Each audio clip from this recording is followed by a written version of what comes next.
কাউসার আহমদ, পিতা মোহাম্মদ রাশিদুল ইসলাম, গ্রাম জানকিপুর, থানা বক্সিগঞ্জ, জেলা জামালপুর।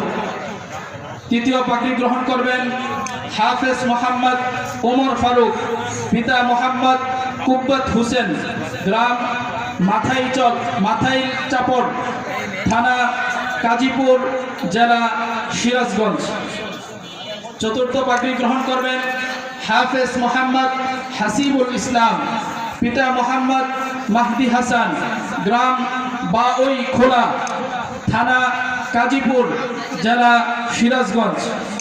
পঞ্চম পাগড়ি গ্রহণ করবেন হাফেজ মোহাম্মদ গোলাম রাব্বি, পিতা মোহাম্মদ রেদওয়ান মিয়া, গ্রাম নয়নদিয়া, থানা রাজবাড়ী সদর, জেলা রাজবাড়ী।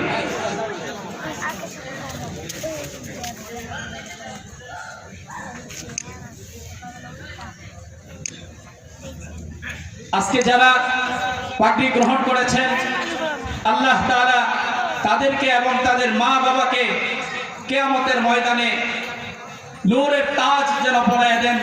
সকলে আমরা দোয়া করি, সকলে বলেন আমিন। এখানে আমরা